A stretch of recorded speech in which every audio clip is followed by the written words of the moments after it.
Olá, amigos, muito boa tarde. Quarta-feira com cara de segunda, 22 de abril, e o NT Sul já está começando para manter você bem informado.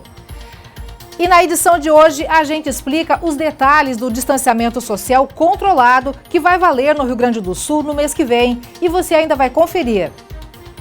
O uso de máscaras agora é obrigatório em Cachoeira do Sul. Sem o item, não é mais possível entrar em lojas e estabelecimentos comerciais.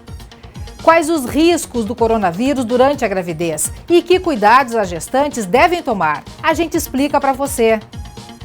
O terceiro episódio da série Cachoeira do Sul 200 vai contar para você a história da criação do Museu Municipal de Cachoeira do Sul. E ainda, o ambulatório Vida é invadido por bandidos e testes rápidos para diagnósticos de HIV são invalidados. Participe do NT Sul enviando a sua mensagem para o nosso momento de interação. A gente quer saber a sua opinião sobre esses assuntos que vão ser abordados na edição de hoje. Tem uma informação, uma foto que queira mandar para a gente? Envie também. Para participar, salve aí o nosso número. Nosso WhatsApp é 51997697129. Também pelo Facebook, você participa comentando a nossa transmissão ao vivo. facebook.com/TV Cachoeira. Participe, fique ligado, porque o NT Sul já está no ar.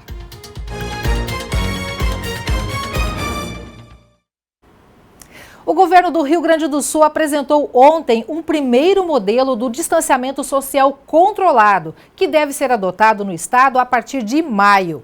Em transmissão ao vivo, o governador Eduardo Leite explicou as diretrizes e ressaltou que o modelo não corresponde a uma flexibilização aleatória, a uma abertura desordenada ou a uma volta à normalidade.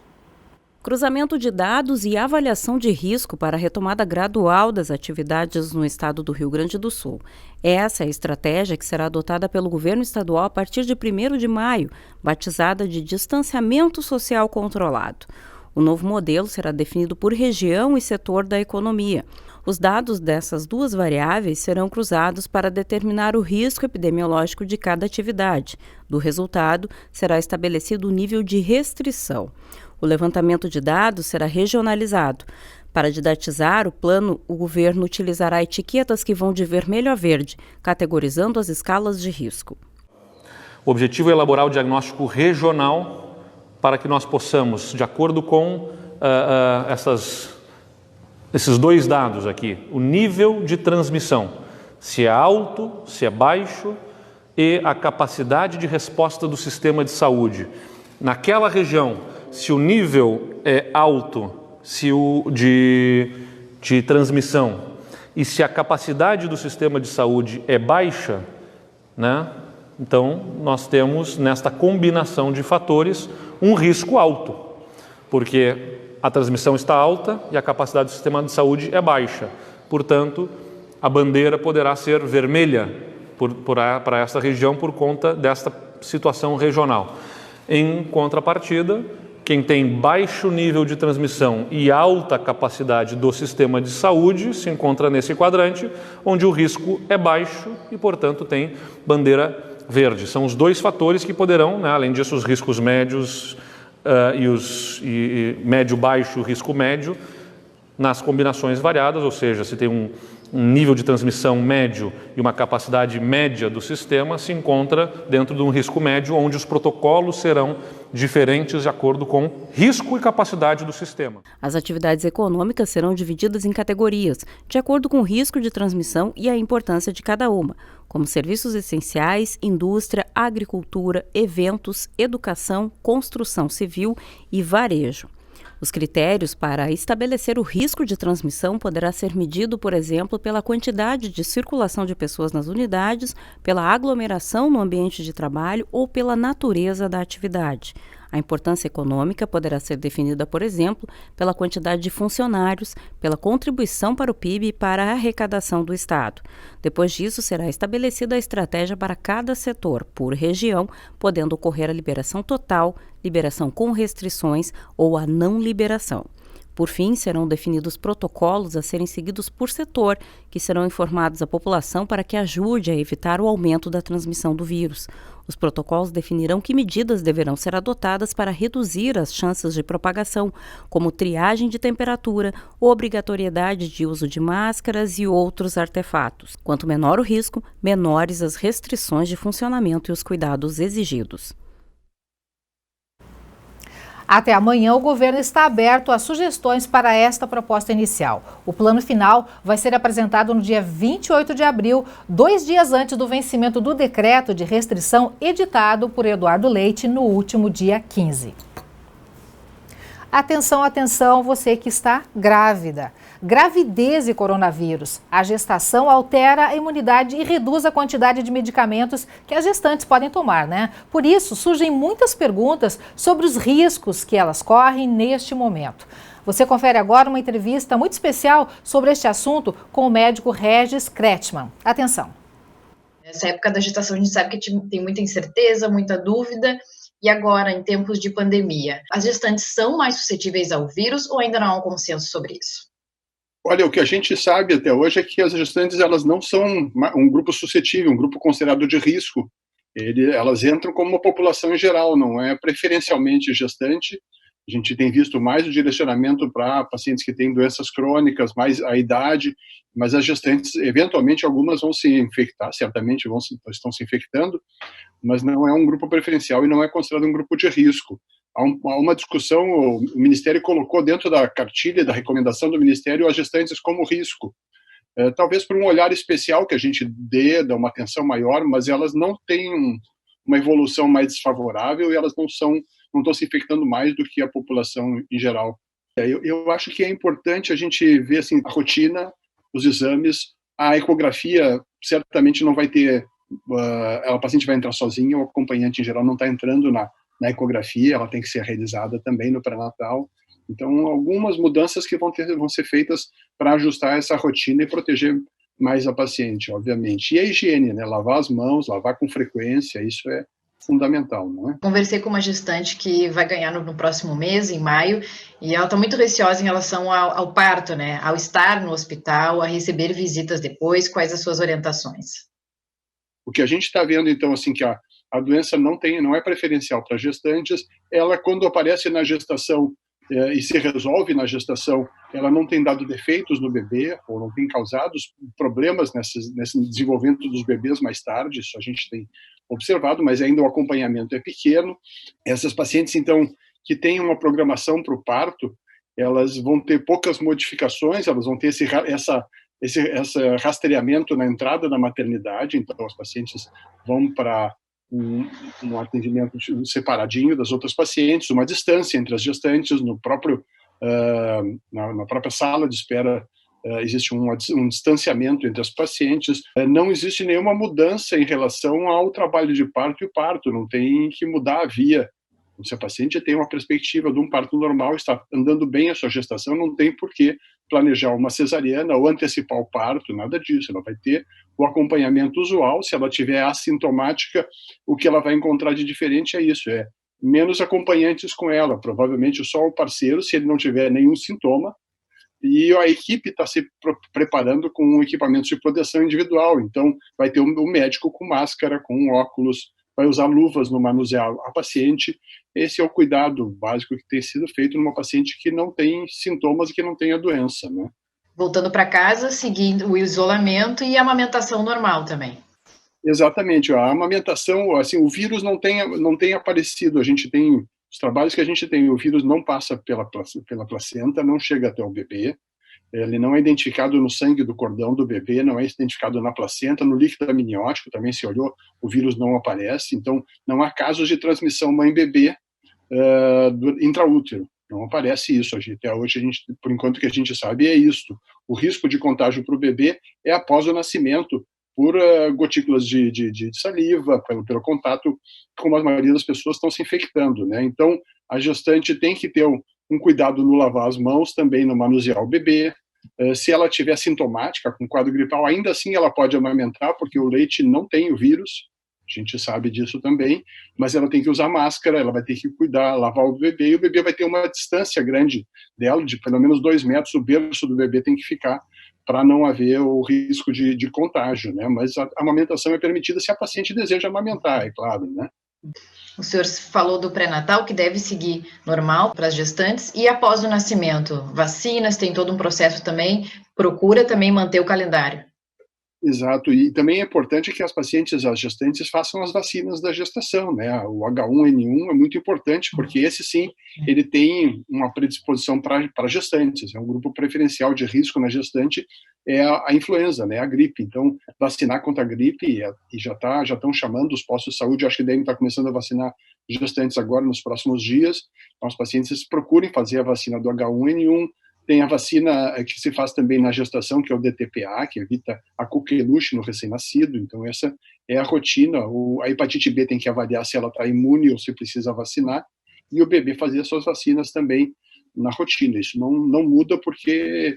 E também o próprio pré-natal de alto risco, aquelas pacientes que têm que ter um cuidado maior, porque elas têm hipertensão, porque têm diabetes, essas pacientes têm que manter um rigor e o cuidado, porque se tiver um descuido no pré-natal, tem uma chance maior de problemas e desfechos ruins, de problemas com o recém-nascido, né? A 21ª edição da Feira Nacional do Arroz de Cachoeira do Sul não vai acontecer na data prevista, entre os dias 9 e 14 de junho. Mesmo com cerca de 80% dos espaços já vendidos, desde o surgimento da pandemia de coronavírus, todas as tratativas do evento foram congeladas. Segundo o presidente da FENARROZ, Luiz Silva, o cancelamento do evento 2020 não é uma hipótese considerada. Na primeira semana de maio, a executiva terá reunião quando então definirá uma nova data para a realização do evento. Nosso muito boa tarde a você que está se ligando agora aqui no NT Sul, na telinha da TV Novo Tempo. Muito obrigado por sua companhia e obrigado por permitir que a gente faça parte do seu momento sozinho aí ou junto com a sua família, tá bom? Gente, os 2 últimos casos suspeitos de coronavírus em Cachoeira do Sul, que aguardavam resultados dos testes, receberam laudo negativo para a presença do vírus. Trata-se de uma paciente do sexo feminino de 70 anos e um paciente do sexo masculino de 72 anos. Ambos permanecem internados no HCB com síndrome respiratória aguda grave. Neste momento, Cachoeira do Sul não tem mais nenhum caso suspeito. O paciente de 43 anos, que estava internado no HCB com coronavírus, foi transferido na madrugada deste domingo para o Hospital Universitário de Canoas. A transferência ocorreu por definição da Central de Leitos do Estado. Seu quadro de saúde é considerado gravíssimo. Vamos mudar um pouquinho de assunto. 2 PMs do município de Rio Pardo, aqui no Rio Grande do Sul, começaram o 21 de abril, feriado de Tiradentes e também dia do policial militar e do policial civil, honrando a farda que vestem. A rápida ação da dupla durante um incêndio de uma casa salvou a vida de 7 pessoas. Na madrugada de terça-feira, a dupla de soldados PMs, Milene César Brusco e Luiz Fernando Teixeira Júnior, do 2º Batalhão de Rio Pardo, foi acionada para uma ocorrência de perturbação de sossego. Quando estavam a caminho, os sinais de fumaça em uma casa atraíram a atenção deles. Essa, então, se tornou a ocorrência prioritária. Os policiais contam que perceberam um carro na garagem, que portas e janelas estavam trancadas e de dentro da casa ninguém respondia. Foi quando o soldado Teixeira derrubou a porta. Quando eu entrei, constatei que havia muita fumaça e um incêndio cobrindo toda a parede do lado direito. E havia um homem que recente havia acordado e muitas crianças. Eu reavisei a retirada de uma criança, fiz a volta pelos fundos da casa, como o caminho pelo qual eu entrei já estava obstruído. Entreguei a criança à colega Milene, que realizou o atendimento dela. Enfrentando a fumaça e driblando o fogo, os soldados resgataram do incêndio 7 pessoas, o casal e os 5 filhos. Após a retirada das 7 pessoas do interior da residência, não foi mais possível retornar ao interior da mesma, visto que já estava consumida pelo fogo. Então, mas graças a Deus, todas as pessoas passam bem. Embora tenha sido uma situação muito triste, nós ficamos felizes e realizados de estarmos naquele momento ali, e a gente ter conseguido prestar esse apoio, essa ajuda àquela família, Então, perdas materiais, mas graças a Deus todos passam bem.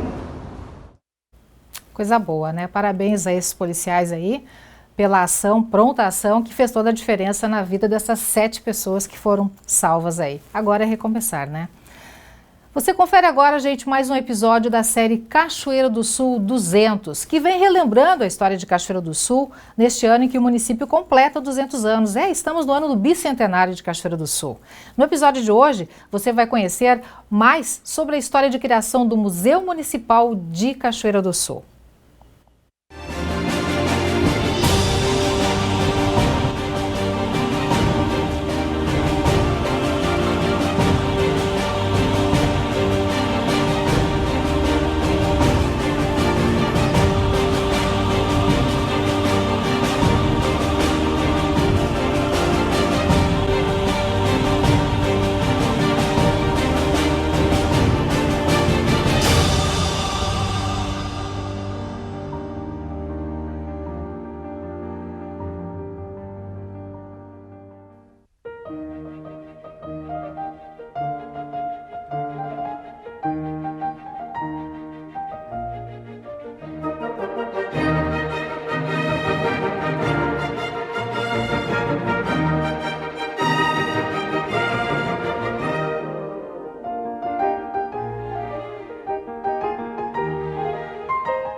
Assim como o doutor Edir Lima, advogado, na sua coleção de materiais antigos, lembrando toda a história de Cachoeira, né, foi o patrono do museu. Por quê? Porque ele foi o doador do acervo inicial.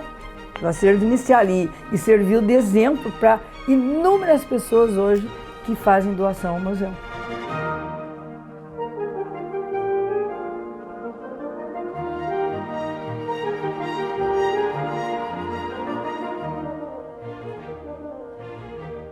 E Lia Ville foi minha professora de História da Educação, porque eu fiz a pedagogia em Cachoeira. A primeira turma do curso de pedagogia de Cachoeira do Sul, ainda cuja mantenedora era a Funvale. E Lia Ville era uma pessoa muito estudiosa. Então, ela deixou história na educação, porque foi diretora do Instituto, hoje o nosso Instituto Estadual João Neves da Fontoura, e então, como uma professora assim, muito preparada, muito consciente, muito exigente, eu acho que isso sempre nos desafiou. Foi sempre nós que fomos, eu fui aluna já no curso superior, e o seu preparo e a sua visão na cultura. É que Lia Ville estudou na Alemanha, teve essa oportunidade de estudar sobre museu, sobre preservação da história, sobre todas essas questões que Cachoeira requer. E ao voltar aqui, ela, voltando dessas viagens, ela sempre nos trouxe essa inovação e a orientação, porque foi ela que deu todas as linhas e coordenadas para que esse museu funcionasse, se organizasse, e de saudosa memória que eu já mencionei, aqueles seminários de cultura que ela trazia, e não só na área da museologia, mas na área da literatura, todas as áreas que ela pudesse verificar que estava sendo.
O passo era era pior, no sentido de que ele estava ali na nossa frente. E era aquele que, se ele ruísse, a nossa geração era culpada. O Ministério Público já tinha interditado, ele já estava fechado, proibido de qualquer pessoa entrar lá. Se a gente abrisse uma porta e entrasse um pouquinho, já se sentia aquele cheiro, o cheiro da morte do prédio, não é? Neste ano de 2015, o prédio do Paço Municipal completa 150 anos. Uma idade que, por si só, já justifica a empolgação dos preservacionistas com a restauração do monumento, por onde já passou muita história. Porque ele é um sobrado com características coloniais muito interessantes e um exemplar bastante raro. São poucas as cidades que têm um exemplar de casa de câmara, júri e cadeia, que era o nome original dessa construção. E, novamente, o mesmo sargento Halber, que tinha nos ajudado lá na Ponte de Pedra, vem com um grupo aí de outros, porque já eram soldados novos, já era outro ano, não é?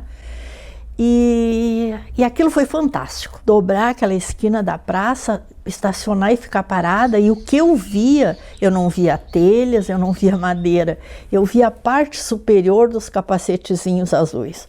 E aí eu ficava uns minutos ali parada, aquilo me dava uma alegria imensa de ver aquilo acontecendo. E assim foi, etapa a etapa, e está lá esse prédio que nós podemos ver hoje. E assim como ele está forte e principalmente sendo usado como museu.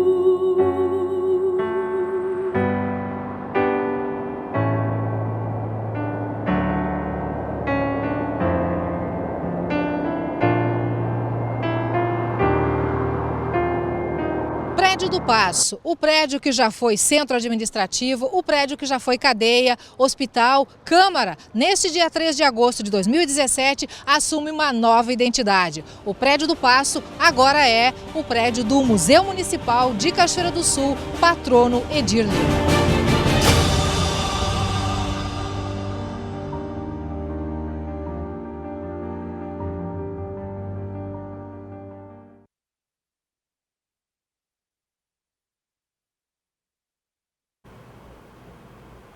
Gente, a série Cachoeira do Sul 200, a cada semana tem um novo episódio, uma edição especial do Cristiano Caetano, produtor do documentário Cachoeira do Sul 200, que está disponível, inclusive, na íntegra, lá no YouTube, na página da TV Cachoeira também, ou no YouTube procure Cachoeira do Sul 200, que você pode assistir na íntegra todo esse documentário resgatando os 200 anos de Cachoeira do Sul. Ou então nos acompanhe também aqui no NT Sul, que a gente vai a cada semana ter um novo episódio para você.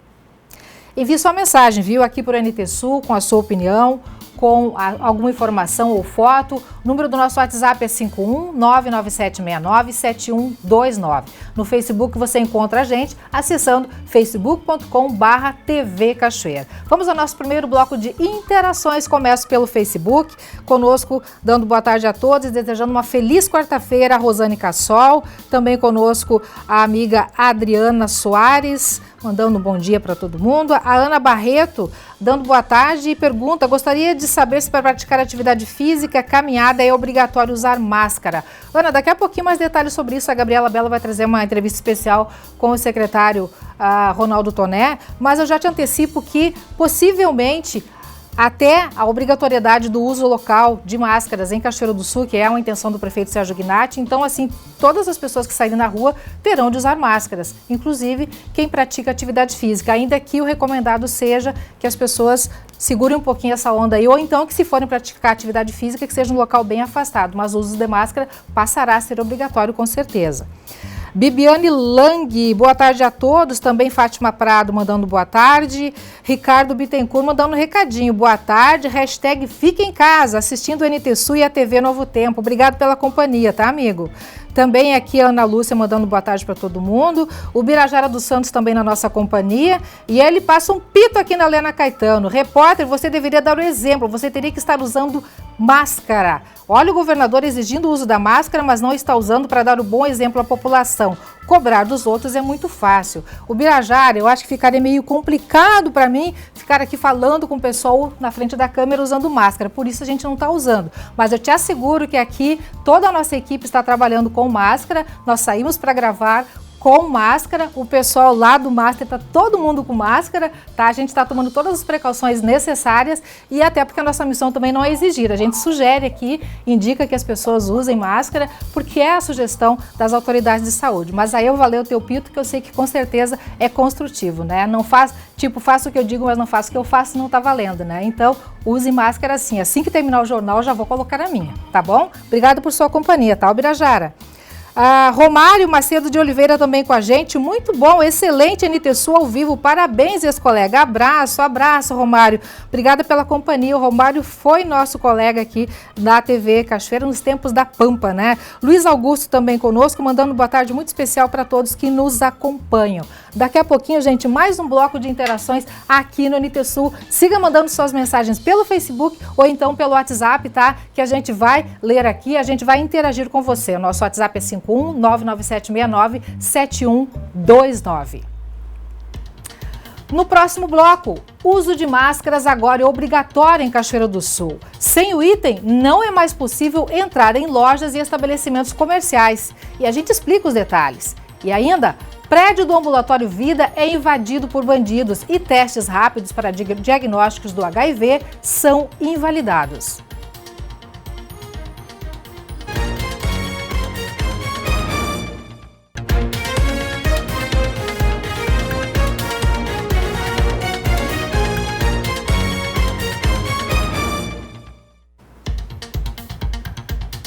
Mais uma vez, nosso muito obrigado a você pela companhia nesta tarde de quarta-feira com cara de segunda. E aí o pessoal quer saber, e o tempo como é que vai ficar? Olha, confere aí, a semana de clima um pouco mais quente em Cachoeira do Sul e em todo o estado gaúcho. A gente quer chuva, né? Mas hoje o dia é de ficar atento para a umidade do ar, que fica baixa. Confira mais detalhes na previsão.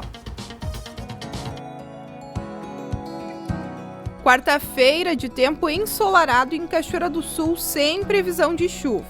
Mínima 12 graus e máxima 30.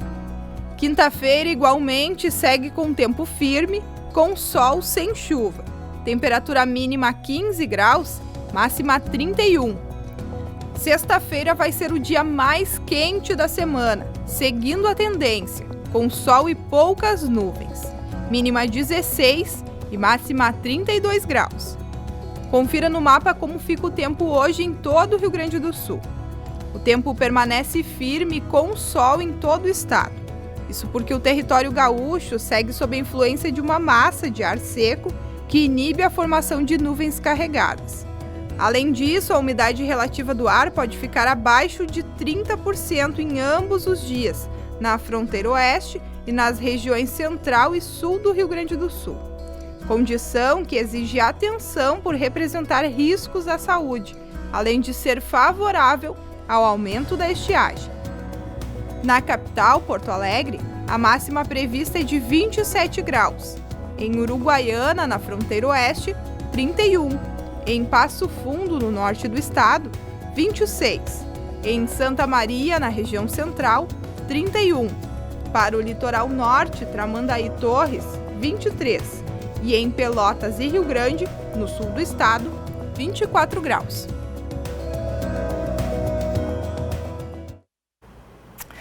Hora de interações. Nosso segundo bloco de interações está chegando e eu quero dizer para você que se não mandou sua mensagem ainda, o nosso WhatsApp está à sua disposição para que você possa interagir com a gente, manda uma foto, uma mensagem, enfim, participe com a gente, tá? Também pelo Facebook temos link ao vivo lá para você participar, interagir, mandar a sua opinião, sua foto, um videozinho, enfim, algum registro ou você no seu momento em família aí. Nosso WhatsApp é 51-997697129 e é pelo WhatsApp que eu começo agora este bloco. Vamos aqui na telinha? Anice, aqui de Cachoeira do Sul. Moro na rua Sérgio Lezama e gostaria de sugerir para o pessoal do trânsito colocar velocidade máxima nessa proximidade. Carros passam com velocidade muito alta, vários vizinhos já perderam animais de estimação e é perigoso para todos do bairro. Anice, então, aqui de Cachoeira do Sul, moradora da rua Sérgio Lezama, deixando a sugestão, então, aí para a Secretaria de Obras, que seguramente o pessoal da Secretaria deve estar nos assistindo aí, então fica a sugestão, tá bom? Obrigada, Anice, por sua participação, pelo carinho da companhia, tá bom? Aline Ilha, estamos na audiência aqui no Alto do Amorim. Aproveito para desejar um feliz aniversário para meu pai, comissário Job. São os votos da filha Aline, esposa Rosane e neto Bernardo. A Aline mandou a foto aí do amigo Job, 65. Parabéns pro Job aí, por mais essa data. Amigo de todos de Cachoeira, né? O Job está sempre interagindo nas redes sociais, conhece boa parte da cidade. Aí um abração, Deus abençoe sua vida. Aí tudo de bom e muito obrigada aí por estar sempre nos acompanhando aqui na telinha da TV Novo Tempo. Roselaine, de Cachoeira do Sul, gostaria de fazer uma reclamação à RGE e Prefeitura. Vieram cortar árvores na rua Franklin Araújo e não retiraram os galhos. Já faz 2 semanas, as folhas já estão secas.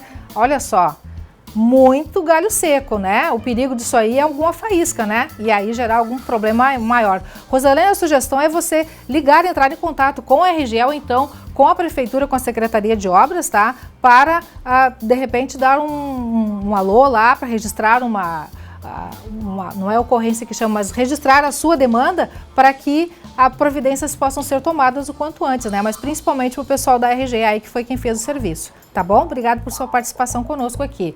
Tânia Regina, de Cachoeira do Sul. As crianças estão com a probabilidade maior de pegar o vírus em casa do que na escola porque não usam máscaras. Não estão dentro de casa e sim mais tempo na rua. Bom, Tânia, o detalhe é o seguinte, é que a probabilidade, quer dizer, o indicado, na verdade, pelas autoridades é que as crianças fiquem em casa, que não vão para a rua, justamente por causa desse fator de proteção, né? Que ninguém está de férias, o momento é de exceção e as crianças não estão indo na escola, estão ficando em casa justamente para que possam se proteger e proteger o restante da família também. Então, gurizadinha, em casa, por favor, para se proteger. Pessoal, nós já mostramos aqui no NT Sul a importância e abrangência social que o recolhimento de tampinhas tem para o Lions Clube Cachoeira do Sul. O que muita gente desconhece é que o Tampinha Legal é uma iniciativa que estende além do Rio Grande do Sul e que atualmente envolve cerca de 257 entidades assistenciais, algumas aqui de Cachoeira do Sul, além do Lions. Você vai conhecer agora um pouco mais sobre este projeto. Confere aí. Desde 2016, quando o Instituto Sustemplast lançou o Tampinha Legal, para muitas pessoas a coleta de tampinhas passou a ser um saudável hábito. O resultado disso tem sido a mobilização de pessoas que, através de entidades, recolhem esse material, entregam ao Tampinha Legal e têm como retorno recursos para investimento em suas entidades assistenciais. Atualmente, são 257 cadastradas no Rio Grande do Sul, Santa Catarina, São Paulo, Alagoas, Pernambuco, Goiás e Distrito Federal.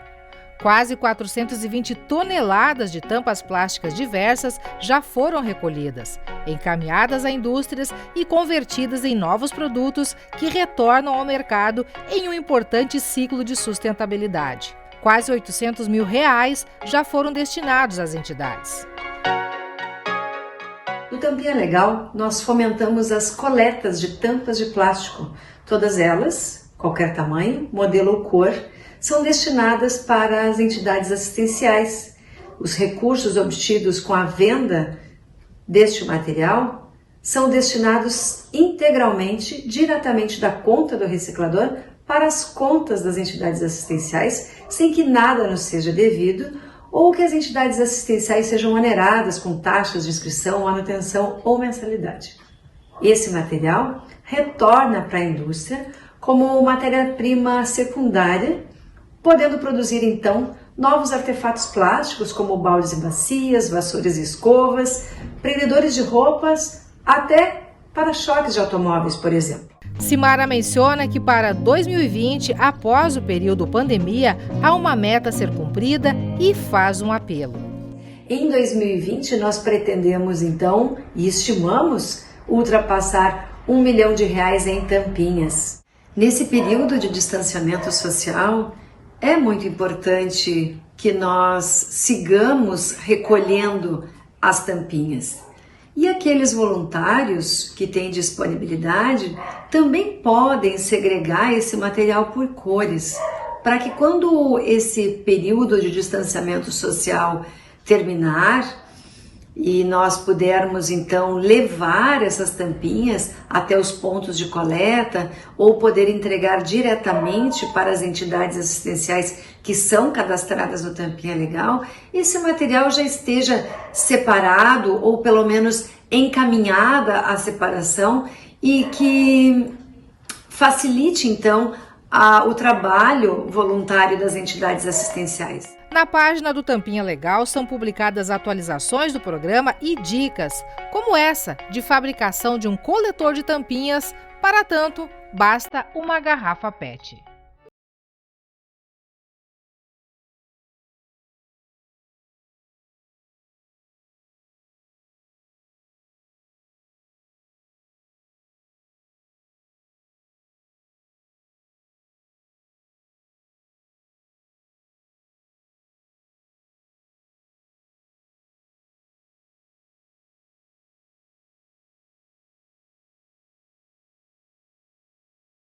Um projeto muito legal, né? Muito legal mesmo e que cria um hábito saudável, juntar tampinhas. E não é só tampinha de garrafa não, qualquer tipo de tampinha, viu? Entra no site lá que você descobre quais são as outras entidades aqui de Cachoeira do Sul, da sua cidade aí que participam do projeto, que você pode juntar tampinhas e destinar, e aí vai reverter para essas entidades investirem em obras assistenciais. Muito legal, né?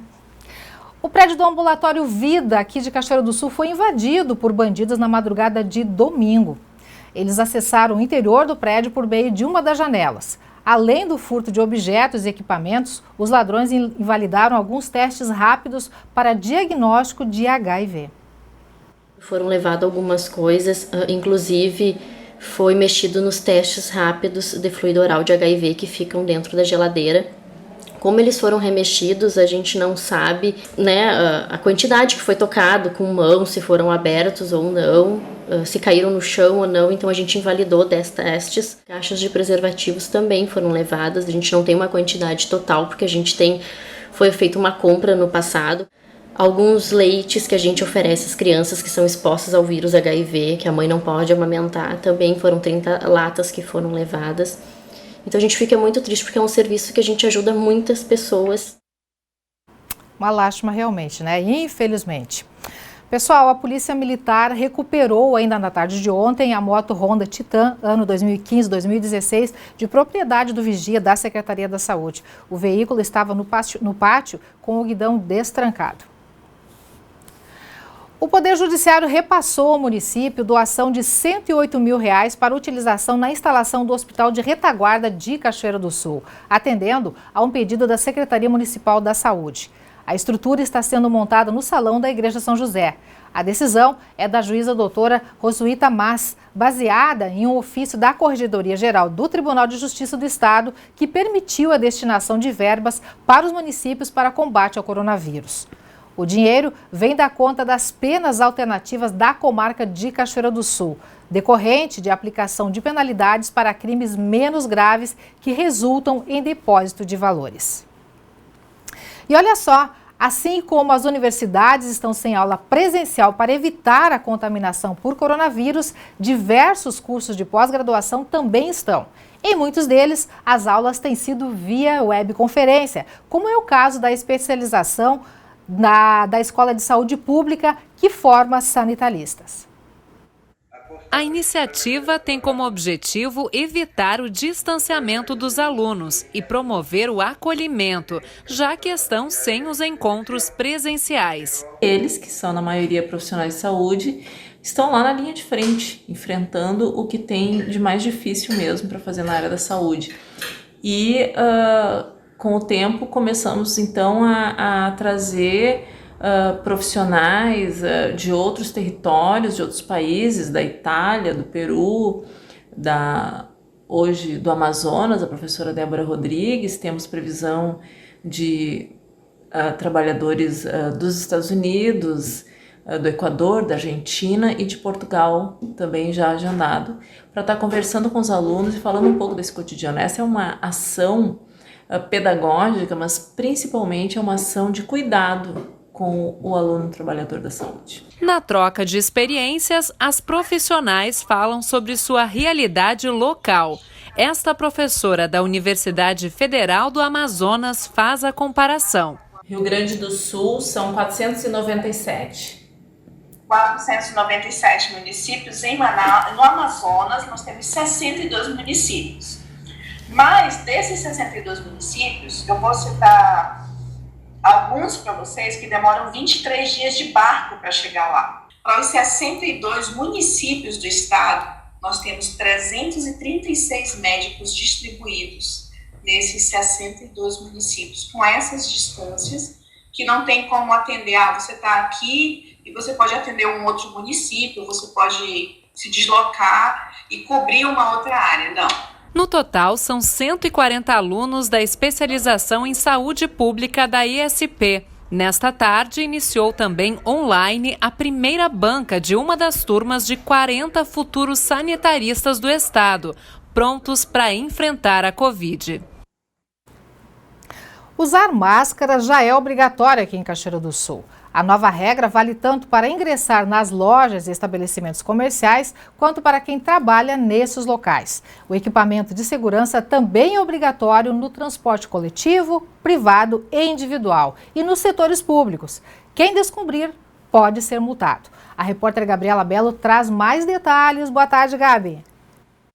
Olá, Lena. E esta obrigatoriedade, esta nova regra, ela consta no novo decreto. A gente vai conversar com o secretário Ronaldo Toné, secretário de Desenvolvimento, Indústria e Comércio aqui de Cachoeira do Sul, para saber quais são os detalhes e o que consta nesta regra. Boa tarde, secretário, tudo bem? Boa tarde. Na verdade, ela é muito simples. Ela diz que, como prevenção para a disseminação do coronavírus, em Cachoeira do Sul, todos os estabelecimentos industriais, comerciais, de prestação de serviço, órgãos públicos e transportes devem propiciar que os colaboradores, ou seja, os trabalhadores e os proprietários também usem máscara, obrigatoriamente, e que os usuários desses estabelecimentos, sejam na condição de clientes habituais ou eventuais, tenham que também estar de máscara para circular na área física, na área de atendimento. Então é isso que é dito. Nas áreas públicas, calçadas, praças, isto não é exigido em Cachoeira do Sul. De que forma que as lojas elas vão fiscalizar, ou melhor, a prefeitura que deve fiscalizar isso, os fiscais de postura. Mas a empresa, a loja, ela pode impedir que o cliente ele não ingresse no estabelecimento por ele não estar utilizando a máscara? Não, mas tu colocaste bem, é uma fiscalização conjunta. A prefeitura tem os seus fiscais, e nós atuamos com 3 equipes no dia de hoje, desde as 8 horas da manhã, e os empresários sim têm, pelo próprio decreto, pelo estado de emergência e calamidade em nível estadual, poderes para cercear a entrada no seu estabelecimento de pessoas sem máscara. Então, na verdade, o empresário tem sim a prerrogativa e a obrigação de ou ofertar a máscara para quem ingressar ou impedir o acesso daqueles que se recusem a usar máscaras durante o ato de compra ou de busca de informação ou de uso do serviço. Então não é facultativo, é uma fiscalização que se complementa, mas a responsabilidade do empresário está posta na medida em que quem será multado por ter clientes dentro da sua loja, do seu escritório, do seu transporte coletivo, ou individual, ou da sua indústria sem máscara, será do estabelecimento, ou seja, as multas serão aplicadas para o CNPJ para a pessoa jurídica do empresário. E qual é o valor dessa multa? Ela começa com 5 URMs, ou seja, ela começa com R$350, que é a multa mínima, e depois ela vai se ampliando e pode atingir até R$7.000. Esse valor mínimo é se uma pessoa estiver sem máscara? Em princípio, sim, ou um primeiro ato sem reincidência dessa infração. Que nós esperamos que não aconteça, porque não há nenhum objetivo da Prefeitura de multar quem quer que seja. O objetivo é que as pessoas usem máscara para evitar ou para diminuir a disseminação do vírus. É essa a ideia. Não é multar, não há nenhum interesse econômico da Prefeitura, muito antes pelo contrário. Secretário, o outro lado também, o cliente que daqui a pouco vê que algum estabelecimento ou funcionário de algum estabelecimento não estiver utilizando a máscara, também deve denunciar isso. E aí tem um telefone para fazer. Sim, nós já recebemos denúncias desde cedo da manhã de hoje. O telefone é o 3724-6012. Vou repetir, 3724-6012. Esse telefone fica ativo, recebendo reclamações das 8 da manhã até o meio-dia e da 1h30 da tarde até as 5h30. Seja sábado, domingo, feriado, porque nós não paramos essa fiscalização nunca.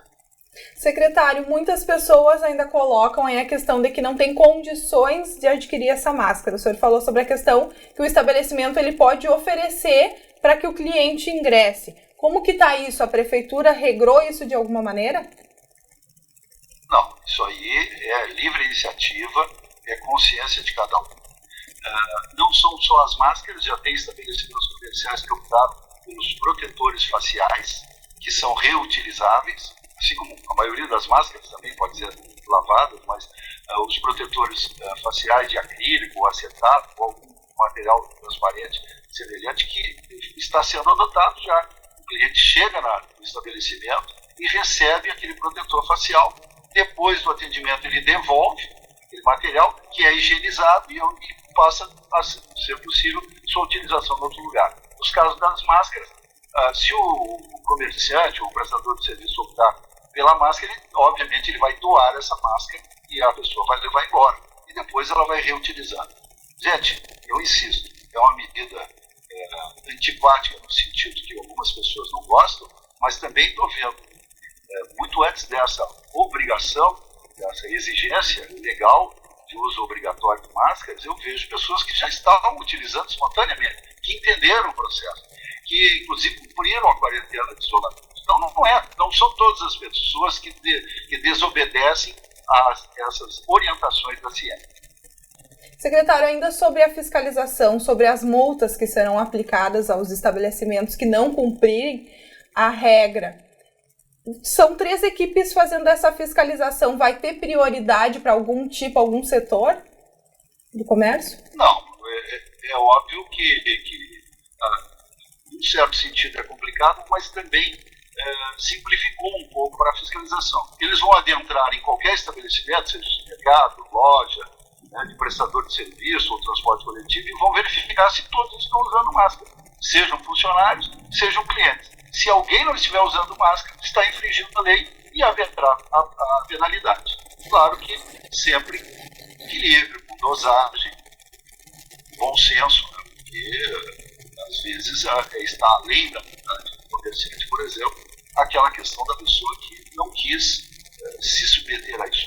Aliás, nesse mês e pouco de fiscalização, nós vimos muitas, e a grande maioria das empresas preocupadas, oferecendo álcool gel, oferecendo água e sabão, né, para as pessoas se higienizarem, enfim, evitando aglomeração e sendo hostilizados por exigirem, vamos dizer assim, dos clientes esse tipo de comportamento. Então nós sabemos que algumas pessoas, por suas características psicológicas, elas reagem muito mal a esse tipo de determinação. Então nós temos que ver até que ponto o empresário foi omisso ou ele foi, de alguma forma, compelido e até intimidado para permitir que alguém estivesse sem máscara.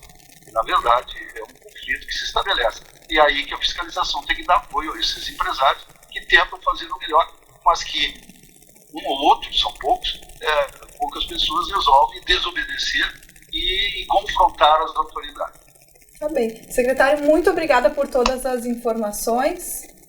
Eu que agradeço a oportunidade, um apelo a todos, distanciamento social, as coisas não mudaram, as escolas não voltaram, o serviço público de Cachoeira do Sul da Prefeitura, nós estamos aqui em regime de plantão, atendendo só casos de urgência. Nós não podemos colocar 2.500 pessoas na rua a trabalhar, usar transporte coletivo, ou individual, enfim,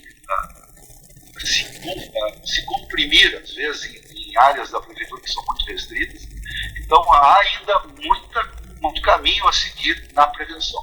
E durante os dias nós vamos nos informando e vamos vendo se essas nossas medidas estão dando certo, porque aí eu acho que pode se flexibilizar cada vez mais essas restrições que hoje são obrigatórias. Tá bem, bom trabalho por aí. Um ótimo dia. Obrigada, Gabriela. E o secretário Ronaldo Toné, o que a gente quer, né? A gente torce e ora aí para que essa situação de exceção passe logo, que as coisas se resolvam e que a gente possa voltar à normalidade o quanto antes, né? Mas para isso cada um tem que fazer a sua parte, né, gente? É muito importante. Vamos ao nosso terceiro e último bloco de interações? Então, você que mandou sua mensagem pelo Facebook ou pelo WhatsApp, tá na hora. Vou começar pelo WhatsApp. A Cristiane aqui de Cachoeira do Sul, sobre o auxílio emergencial, fui aprovada, mas até agora não entrou o dinheiro. Cristiane, assim, ó, a sua situação não é única, tem muitas pessoas que ainda estão aguardando, que estão nessa situação. Então, acho que vale você acompanhar mais um tempinho, porque tem muita gente entrando no sistema, né? Tem muita gente aguardando, então continue monitorando, então, o calendário de pagamento, verifique lá direitinho se você já está enquadrado e tudo mais, e aí sim, então, você busque a alternativa aí, entrar em contato, então, lá na página do INSS ou através da internet para saber qual a solução, que encaminhamento você deve dar para a sua situação. Tá bom, amiga? Moisés, aqui de Cachoeira do Sul. Minha esposa está confeccionando máscaras para serem doadas. Enquanto isso, estamos ligados no NT Sul. E tem foto.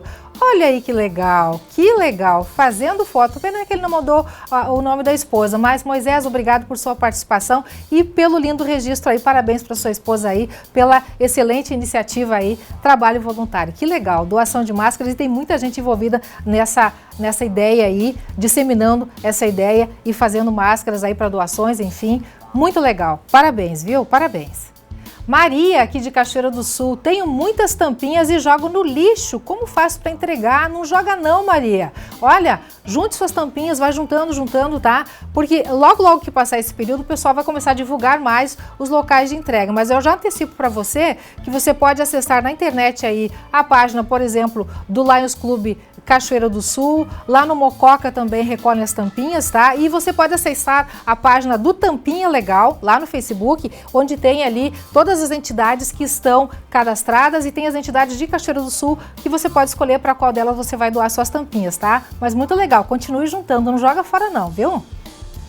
Marta, aqui de Cachoeira do Sul, ontem fui ao mercado e vi algumas pessoas com máscaras, mas a maioria sem. Falta de respeito. Acho que os estabelecimentos não deveriam deixar entrar. Observação da Marta aí com relação ao comportamento das pessoas. E Marta, a partir de agora, o secretário Ronaldo Toné falou agora há pouco aqui no NT Sul, obrigatoriedade, né? As empresas serão responsabilizadas, é obrigatoriedade dos funcionários utilizarem e também de quem estiver na rua, de quem for entrar nessas empresas, nessas lojas, nesses comércios e mercados, enfim, tá bom? Muita atenção, então, usando máscara. Fechou, então? Marco Antônio, a última participação lá de Belém do Pará. Estou curtindo a programação aqui em Belém do Pará. Obrigada, Marco Antônio. Abração para você e para todo o pessoal de Belém do Pará e de qualquer parte aí do país que nos assiste, até mesmo fora do país pela internet. Tem muita gente ligadinha aqui no NT Sul. Grande abraço, nosso carinho especial para você e muito obrigado por sua companhia. Nesta quarta-feira, o NT Sul está encerrando, viu? O NT Sul de hoje chega ao fim. Quero agradecer a sua companhia. As reportagens de hoje e de edições anteriores você encontra no nosso site, viu? Acesse novotempo.com/NT Sul. Acompanhe as notícias de Cachoeira do Sul também pela nossa página do Facebook, facebook.com/TV Cachoeira. Amanhã a gente está de volta com mais notícias para você. Fique agora com o programa Consultório de Família. Boa tarde, tudo de bom. A gente se vê. Tchau, tchau.